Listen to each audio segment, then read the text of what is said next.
당신, 지금 많이 힘드십니까? 아무도 모르게 혼자서 꾹꾹 눌러 담고 사신 것 같습니다.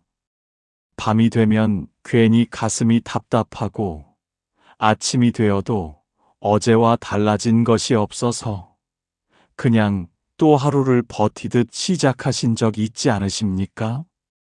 고통이 있습니다. 숨겨도 모른 척해도 웃어넘겨도 사라지지 않는 그 고통이 지금 당신 안에 있습니다. 어떤 분은 자식 때문입니다. 평생 바쳐 키워놨더니 이제는 연락 한 통이 없고 명절이 지나도 전화 한 번 없는 그 아이를 생각하면 가슴에 돌덩이가 얹히는 것 같습니다. 어떤 분은 건강 때문입니다. 여기저기 아프고 병원 다녀와도 나아지는 것 같지 않고 이 몸이 언제까지 버텨줄지 두려운 마음이 밤마다 찾아옵니다. 또 어떤 분은 그냥 이유도 없이 그냥 살기가 싫습니다. 뭘 해도 재미가 없고 누가 알아주는 것도 없고 내가 살아있는 게 누군가에게 의미가 있는지조차 모르겠습니다. 당신만 그런 것이 아닙니다. 부처님께서 말씀하셨습니다. 고통 없는 인생은 없다. 문제는 고통이 있느냐 없느냐가 아니라 그 고통 앞에서 우리가 무엇을 하느냐라고. 오늘 이 영상을 끝까지 보시면 당신이 지금 느끼는 그 고통이 왜 사라지지 않는지, 그리고 그것을 끝내기 위해 반드시 해야 할 단 한 가지가 무엇인지 분명하게 깨닫게 되실 겁니다. 1만 2천년 전부터 내려온 지혜가 오늘 당신의 삶을 바꿀 것입니다. 지금 이 순간 잠시 하던 일을 내려놓으시고 이 말씀에 귀를 기울여 주십시오. 왜 고통은 사라지지 않는 것일까요? 우리는 살면서 이런 생각을 합니다. 이것만 해결되면, 저것만 지나가면, 그때가 되면 편해질 거라고. 그런데 이상하게도 그것이 해결되면 또 다른 고통이 찾아옵니다. 아이들 키울 때는 아이들 때문에 힘들고, 아이들이 다 크고 나면 이번에는 외로움이 찾아오고, 몸이 건강할 때는 돈 걱정에 시달리다가 돈이 좀 생기고 나면 이번에는 건강이 무너집니다. 이것은 우연이 아닙니다. 우리가 고통을 바라보는 방식 자체에 근본적인 문제가 있기 때문입니다. 현대를 살아가는 우리에게는 세 가지 잘못된 믿음이 있습니다. 첫 번째 잘못된 믿음은 고통은 없애야 한다는 생각입니다. 아프면 빨리 나아야 하고, 슬프면 빨리 털어내야 하고, 힘들면 빨리 해결해야 한다고 믿습니다. 그래서 고통이 오면 무조건 밀어내려 합니다. 술을 마시거나, TV를 보거나, 바쁘게 움직이거나. 그런데 밀어낸 고통은 사라지지 않습니다. 잠시 숨어 있다가 더 크게 돌아옵니다. 마치 물을 손으로 막으면 잠시 막히는 것 같아도 결국 더 세게 흘러넘치는 것처럼. 두 번째 잘못된 믿음은 고통은 다른 사람이 해결해 줘야 한다는 생각입니다. 자식이 나를 알아줬으면, 배우자가 이해해 줬으면, 누군가 내 마음을 봐줬으면. 60대, 70대 어르신들이 특히 이런 마음을 많이 품고 계십니다. 우리 세대는 늘 남을 위해 살았고, 이제는 누군가 나를 위해 살아줬으면 하는 마음이 생기는 것은 당연합니다. 그런데 그 기다림이 길어질수록 고통도 깊어집니다. 남이 해결해 줄 것을 기다리는 동안 내 마음은 점점 더 좁아지고 굳어집니다. 세 번째 잘못된 믿음은, 고통은 내가 잘못해서 온다는 생각입니다. 내가 전생에 무슨 죄를 지었길래, 내가 뭘 잘못했길래 이런 고통이 오는 것일까? 스스로를 탓하고 죄책감에 시달리고 밤마다 후회하고 50대, 60대, 70대를 살아오시면서 이 무게를 어깨에 짊어지고 계신 분이 얼마나 많은지 모릅니다. 하지만 부처님께서는 말씀하셨습니다. 고통은 적이 아니다. 고통은 스승이다. 당신이 아직 보지 못한 진실을 가르쳐 주기 위해 찾아온 스승이다. 이 말씀의 뜻을 오늘 함께 깊이 들어가 보겠습니다. 부처님의 가르침 중에 이런 말씀이 있습니다. 고통의 뿌리를 보아라. 뿌리를 보지 않고 가지만 자르면 다시 자란다. 뿌리를 알면 고통은 스스로 녹아 없어진다. 강을 생각해 보십시오. 강물이 흘러갑니다. 맑은 날에도 흐르고, 비 오는 날에도 흐르고, 폭풍이 쳐도 강은 멈추지 않습니다. 돌이 있어도 강은 그 돌을 피해 흘러갑니다. 강이 고통받는다고 하지 않습니다. 강은 그냥 흐릅니다. 있는 것을 있는 대로, 오는 것을 오는 대로 막히면 돌아가면서 우리의 마음도 본래 이렇습니다. 마음이 바뀌면 인생이 바뀝니다. 고통을 없애려 싸우는 것이 아니라 고통을 있는 그대로 바라보는 것, 그것이 시작입니다. 씨앗을 보십시오. 딱딱한 씨앗 하나가 흙 속에 묻힙니다. 어둡고 좁고 축축한 그 속에서 씨앗은 얼마나 힘들겠습니까? 그런데 바로 그 압박 속에서, 그 어둠 속에서 씨앗은 껍질을 깹니다. 그 고통이 없으면 싹이 트지 않습니다. 고통이 바로 성장의 문이었던 것입니다.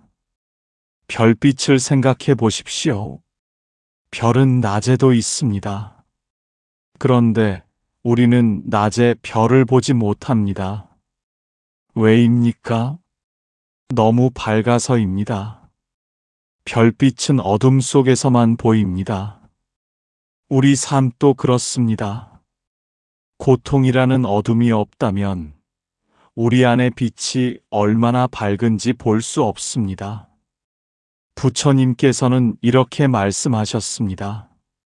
마음이 고통을 적으로 대할 때 고통은 더 커진다. 마음이 고통을 받아들일 때 고통은 비로소 녹기 시작한다. 구체적인 변화를 보면 이렇습니다. 오래 병환 중에 계시던 어느 할머니가 있었습니다. 이 병이 빨리 나았으면, 이 고통이 빨리 사라졌으면 하루하루 싸우듯 살았습니다. 그런데 어느 날 이 고통도 내 삶의 일부구나, 이 아픔도 내가 살아있다는 증거구나 하고 받아들이는 순간 신기하게도 고통의 크기가 달라졌다고 합니다. 병이 나은 것이 아니었습니다. 고통을 대하는 마음이 바뀐 것입니다. 그 비결이 무엇인지 이제 부처님과 제자의 이야기 속에서 더 깊이 찾아가겠습니다. 어느 날 수바라는 제자가 부처님을 찾아왔습니다. 수바는 한때 잘 살던 사람이었습니다. 자식도 있고 남편도 있고 그럭저럭 평온하게 살았습니다. 그런데 나이가 들면서 하나씩 무너지기 시작했습니다.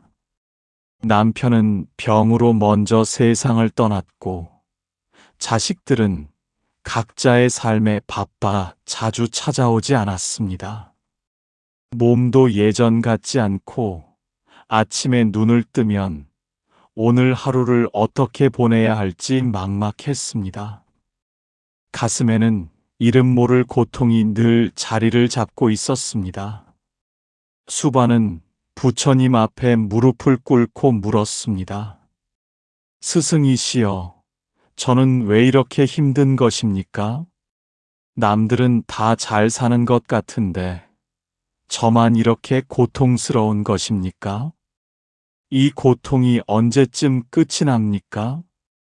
부처님께서는 수바를 잠시 바라보시다가 조용히 물으셨습니다.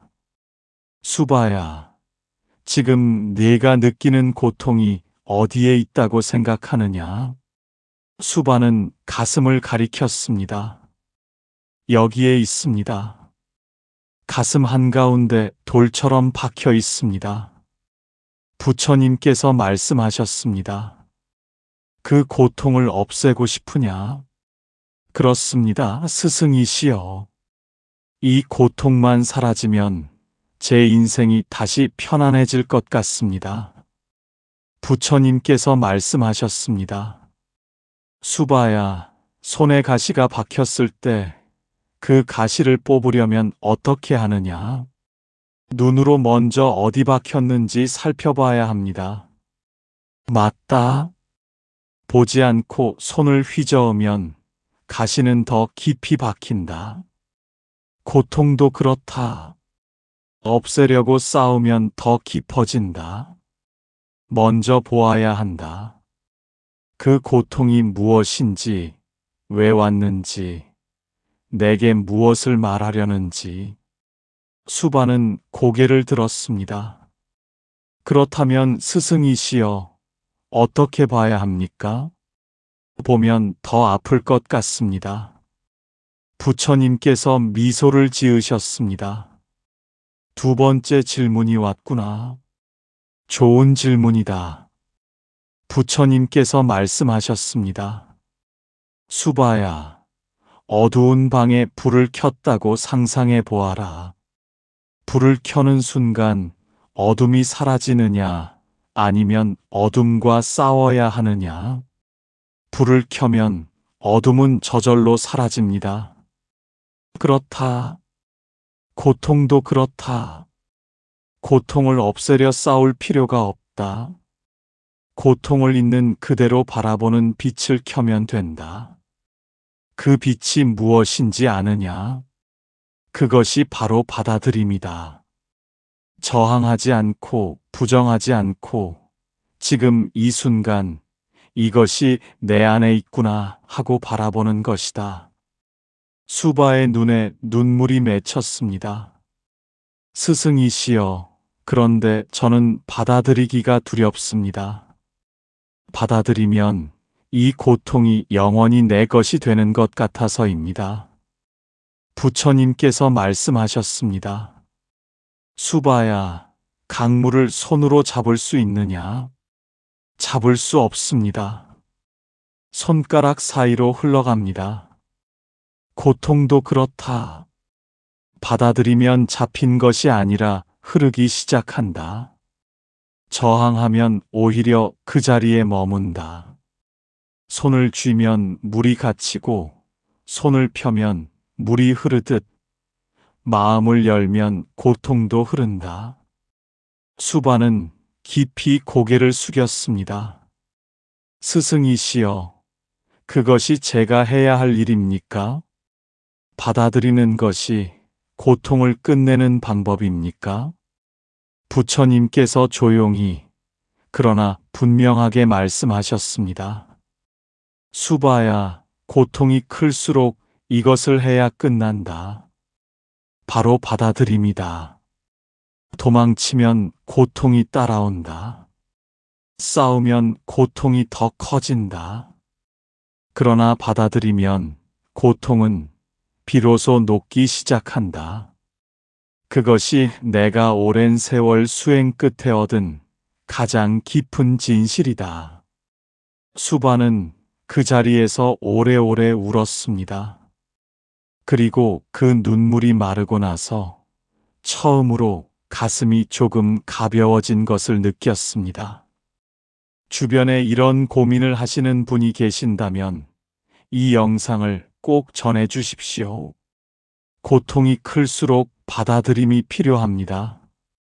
그런데 우리는 어떻게 그것을 실천할 수 있을까요? 지금부터 고통을 진정으로 끝내기 시작했을 때 나타나는 5가지 신호를 말씀드리겠습니다.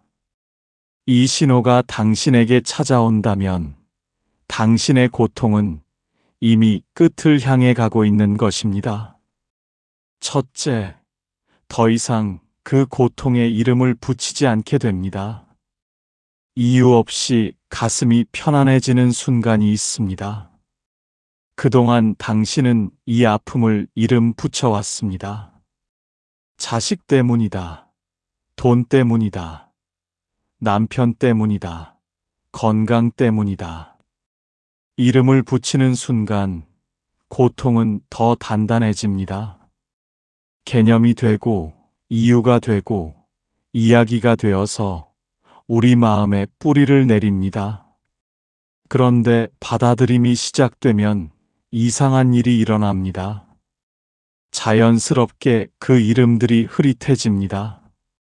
아, 자식 때문이 아닐 수도 있구나. 아, 돈 때문이 아닐 수도 있구나. 내 안에 있는 무언가가 이 고통을 통해 말을 걸고 있구나. 부처님께서 말씀하셨습니다.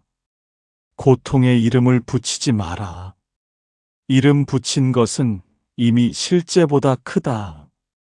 오래도록 가슴에 담아두었던 그 원망, 그 억울함, 그 슬픔에 이름을 붙이지 않고 그냥 느껴보십시오. 이름 없이 느껴보면 그것이 생각보다 작다는 것을 알게 됩니다. 이것이 바로 첫 번째 신호입니다. 고통에 이름 붙이는 것을 멈추게 될 때 당신의 내면에서 변화가 시작되고 있는 것입니다. 만약 당신이 요즘 들어 그 오래된 상처를 예전처럼 선명하게 떠올리지 않게 되었다면 그것이 바로 치유의 시작입니다. 둘째, 나를 힘들게 한 사람이 불쌍하게 보이기 시작합니다.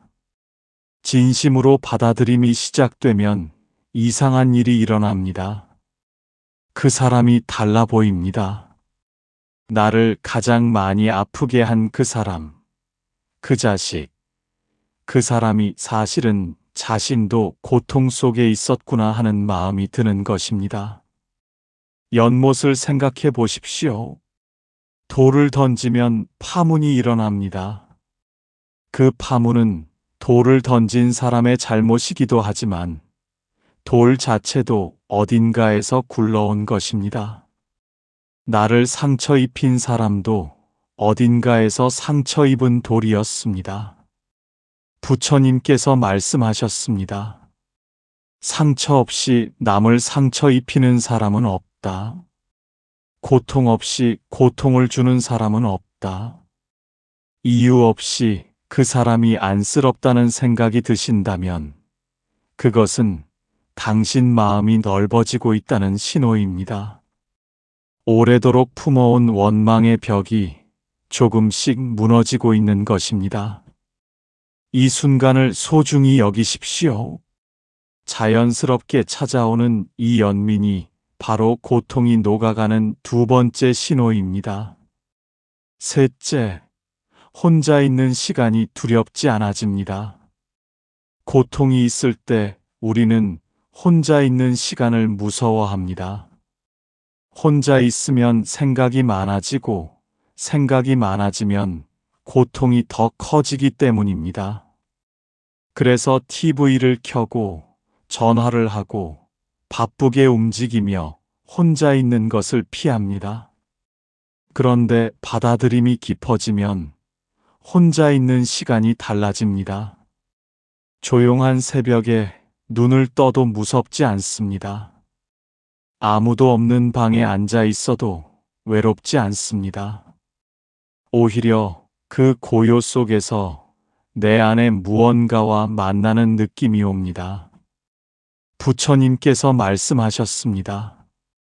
고요함을 두려워하는 사람은 아직 자기 자신과 친구가 되지 못한 것이다. 자기 자신과 친구가 되어라. 그것이 가장 오래가는 우정이다. 혼자 있는 시간에 이제 더 이상 억지로 무언가를 채우려 하지 않는다면 그것이 세 번째 신호입니다. 당신이 자기 자신과 화해하기 시작했다는 뜻입니다. 넷째, 작은 것에 감사한 마음이 생깁니다. 고통이 크면 아무것도 눈에 들어오지 않습니다. 하늘이 얼마나 파란지, 바람이 얼마나 시원한지, 밥 한 숟갈이 얼마나 따뜻한지, 고통에 잡혀 있으면 이 모든 것이 보이지 않습니다. 그런데 받아들임이 시작되면 이상한 일이 생깁니다. 작은 것들이 보이기 시작합니다. 오늘 아침 햇살이 좋다는 것, 이웃집 꽃이 피었다는 것, 따뜻한 물 한 잔이 얼마나 고마운 것인지, 이유 없이 이런 것들이 눈에 들어오고 자연스럽게 감사한 마음이 생깁니다. 아침 이슬을 보십시오. 얼마나 작은 물방울입니까? 그런데 그 작은 이슬 하나에 온 세상이 반짝입니다. 작은 것을 볼 수 있는 눈이 열리면 세상 전체가 빛나는 것을 보게 됩니다. 부처님께서 말씀하셨습니다. 감사할 줄 아는 마음은 복을 부르는 것이 아니라 이미 있는 복을 보게 해주는 눈이다. 오래도록 보지 못했던 작은 것들이 갑자기 눈에 들어온다면 그것이 네 번째 신호입니다. 당신 마음의 눈이 고통의 장막에서 벗어나고 있다는 것입니다. 다섯째, 남의 고통에 귀를 기울이게 됩니다. 고통이 깊을 때 우리는 내 고통만 보입니다. 내가 힘들어 죽겠는데 남의 이야기가 어떻게 들립니까? 귀는 열려 있어도 마음은 닫혀 있습니다. 그런데 받아들임이 자리를 잡으면 변화가 옵니다. 누군가 힘들다는 이야기를 하면 진심으로 마음이 움직입니다. 아, 저 사람도 나처럼 힘들었구나. 아, 내가 겪은 것을 저 사람도 겪고 있구나. 오래도록 느껴온 그 외로움이 이제는 누군가와 연결되는 다리가 됩니다. 부처님께서 말씀하셨습니다.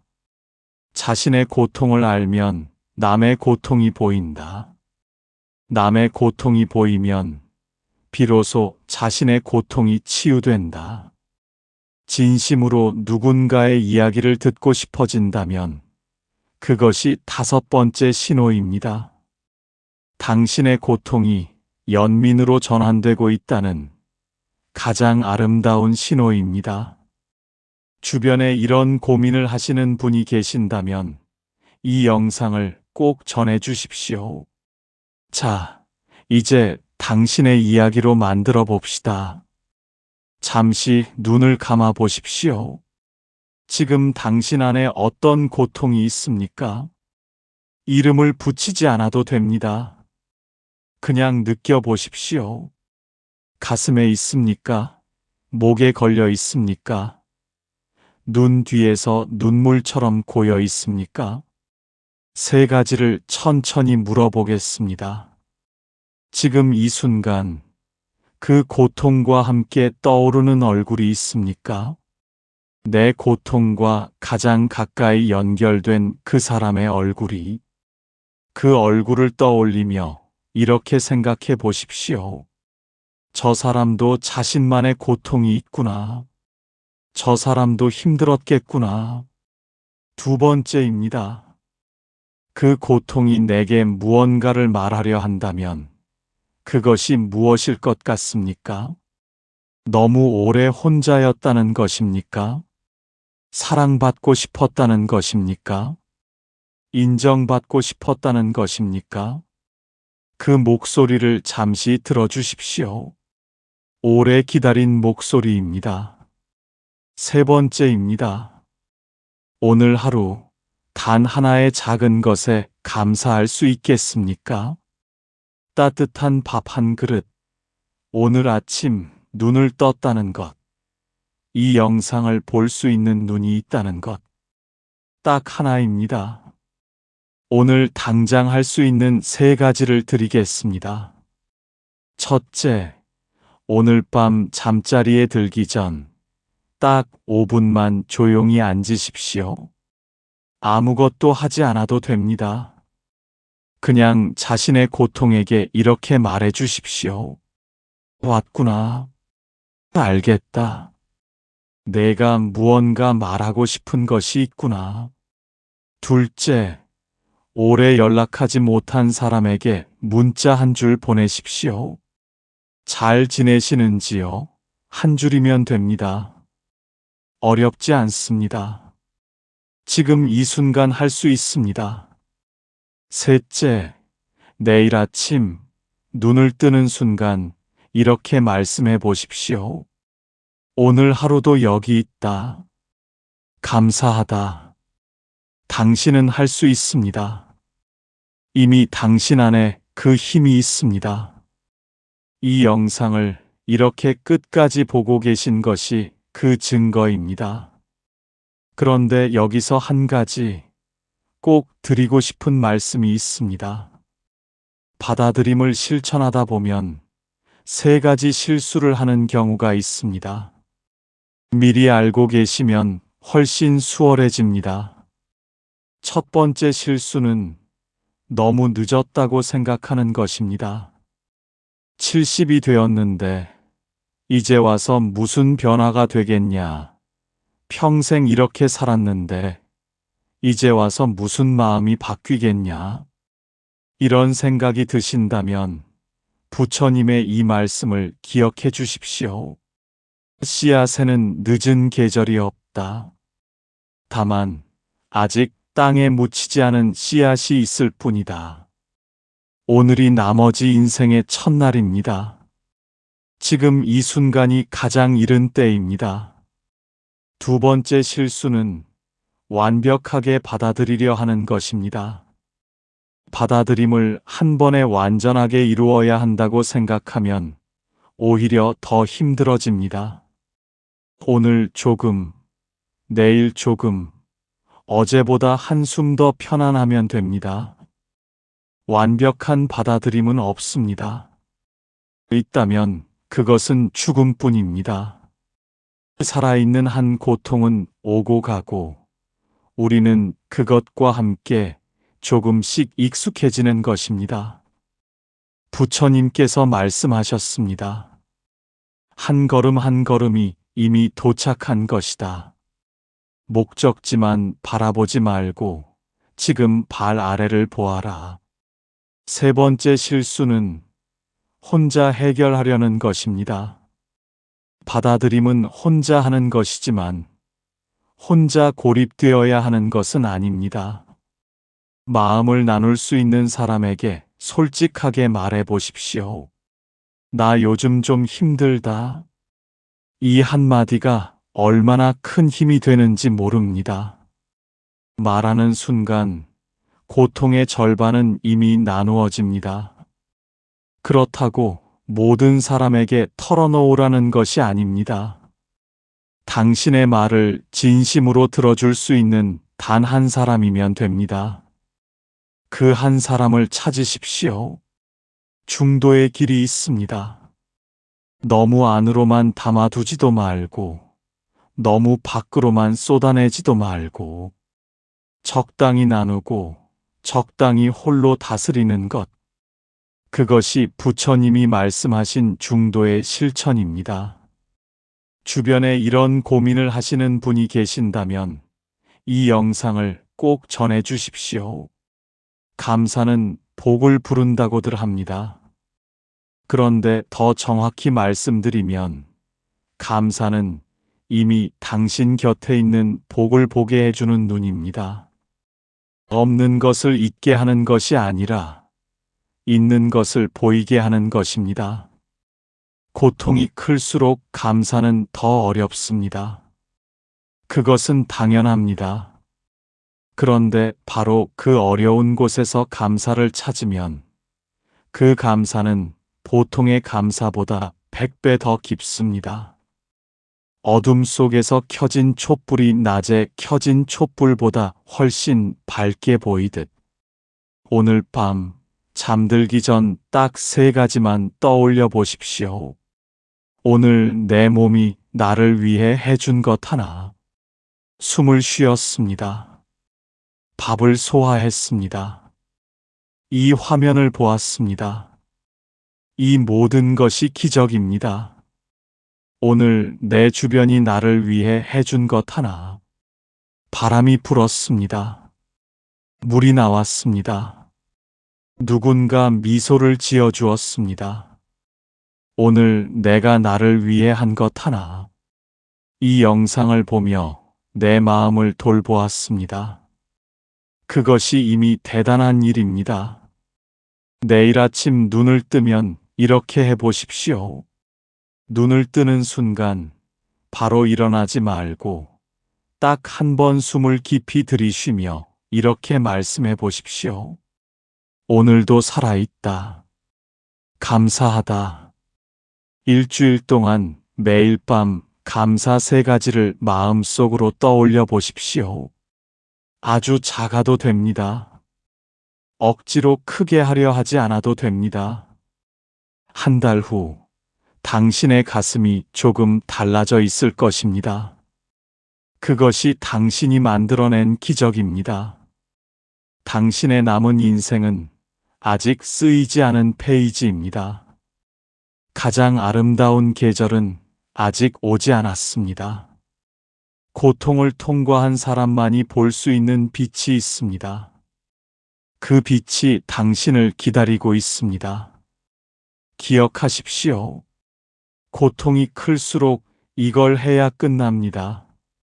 받아들이는 것입니다. 도망치지 마십시오. 싸우지 마십시오. 그냥 바라보십시오. 왔구나. 알겠다. 무슨 말을 하고 싶으냐? 그 한마디가 당신의 고통을 녹이는 시작입니다. 강물은 흐릅니다. 씨앗은 어둠 속에서 싹을 틉니다. 별은 가장 어두운 밤에 가장 밝게 빛납니다. 당신도 그렇습니다. 다음 영상에서는 오래 참아온 사람, 늘 혼자 감당해온 사람에게 부처님이 주신 위로의 말씀을 전해드리겠습니다. 구독을 눌러 놓으시면 그 말씀이 가장 필요한 순간 당신에게 닿을 것입니다. 오늘 이 자리까지 함께 해주셔서 진심으로 감사드립니다. 부처님의 지혜가 당신의 고통을 감싸 안기를 바랍니다. 당신의 남은 생이 오늘보다 조금 더 가볍고 내일보다 조금 더 환하기를 두 손 모아 기원합니다. 당신은 이미 충분히 소중한 사람입니다.